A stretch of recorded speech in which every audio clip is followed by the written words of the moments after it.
izinkan saya bicara mengenai hidup Yusuf. Ada beberapa kebaikan dari penderitaan yang dia alami dan juga yang akan kita alami atau sedang kita alami.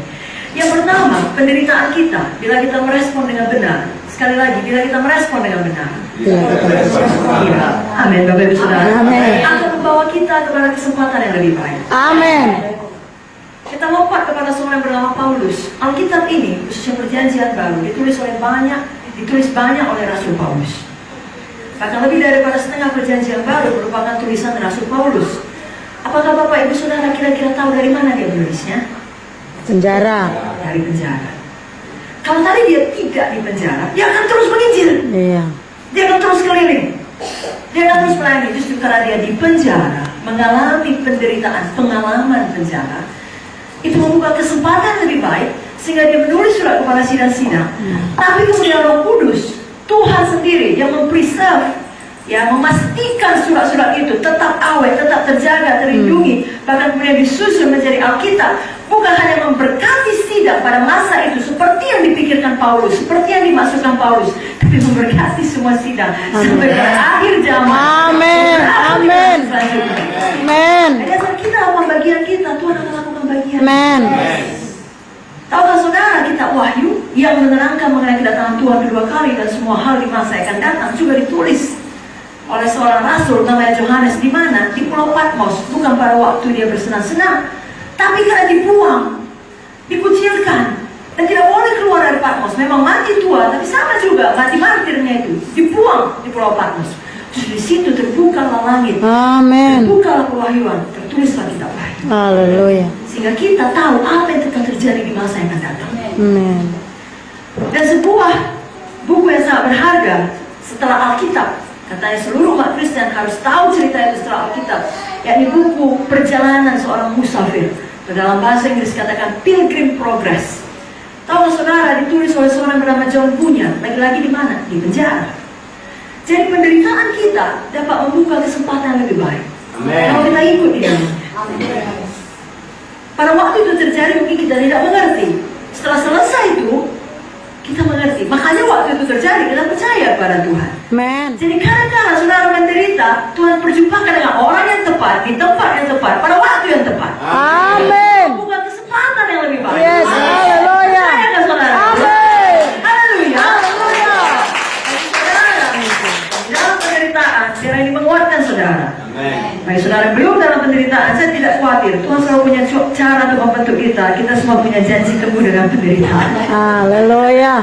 Tapi saya berdoa ketika itu datang, Roh Kudus mengingatkan akan firman pada malam ini, lalu saudara maju terus dan menang. Amin.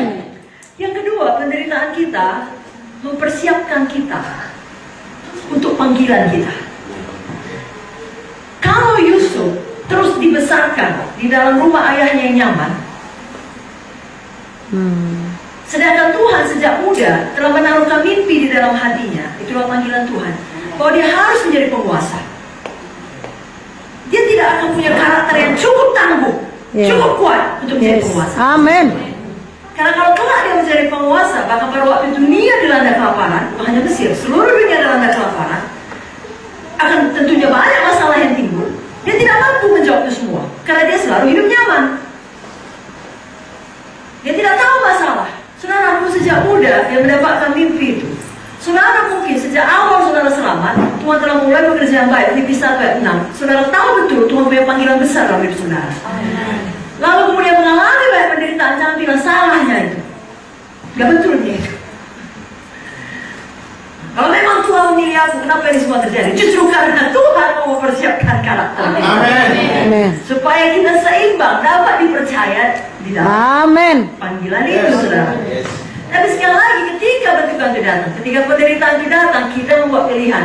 Kalau orang Barat berkata better or bitter. Better itu menjadi lebih baik, bitter itu menjadi lebih pahit, lebih marah. Saya bilang tadi, kenapa Tuhan? Nah, itu pilihan kita. Mari kita menjadi better. Sama seperti Yusuf dikatakan tadi, ketika dia patuh kepada bapaknya, dia melanjutkan ke Dotan, justru masuk ke dalam sumur. Sebenarnya pada waktu Potifar istrinya menggoda Yusuf, dia bisa bilang, Tuhan sudah kucoba caramu, sudah kucoba jalanmu, kucoba jalan kepatuhan, membuatku landing sebagai budak. Sekarang Tuhan, aku buka lagi salah satu orang Ibrani, ya. Aku sudah ada di negeri orang. Aku harus hidup terhukum orang. Bukan hanya aku mau berdosa, tapi kan dia bosku, aku terpaksa. Nah, banyak orang seperti itu. Tapi Yusuf tidak. Lalu setelah dia masuk dalam penjara pun, dia tidak ada meninggalkan Tuhan. Makanya tidak pernah tertulis di dalam Alkitab Yusuf mempertanyakan Tuhan, Yusuf menjadi marah, Yusuf menjadi baik hati. Yusuf tidak ada mengeluarkan perkataan-perkataan yang jahat. Itu sebabnya Yusuf seringkali digambarkan para teologian sebagai gambaran daripada juru selamat. Karena Tuhan Yesus juga ketika mengalami penderitaan, dia tidak pernah mengeluh dan tidak pernah membalas. Saya bacakan teladan Tuhan Yesus dalam 1 Petrus 2 ayat 23. Ketika ia dicaci maki, ia tidak membalas dengan mencaci maki. Ketika ia menderita, ia tidak mengancam, tapi ia menyerahkannya kepada Dia yang menghakimi dengan adil. Amin. Jadi kalau nanti saudara dicaci maki, jangan balas. Kalau saudara menderita, jangan mengancam. Nanti saudara menyerahkan kepada siapa? Kepada Bapa di sorga. Kenapa? Karena hanya Bapa lah hakim, bukan saya, bukan saudara.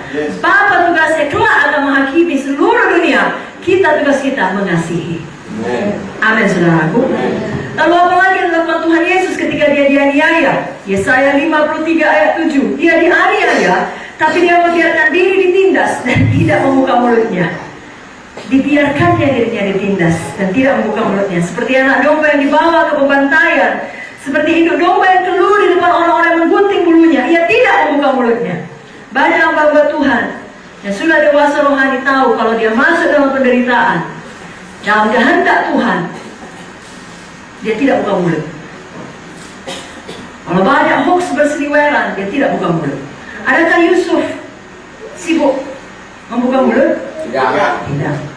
Sebabnya jangan heran kalau hamba-hamba Tuhan tidak membuka mulut. Yesus pun tidak buka mulut. Amin. Karena siapa kita akan nampak dari apa yang kita ucapkan. Nah, kita berkata, perkataan yang keluar dari mulut kita berasal daripada hati kita. Haleluya.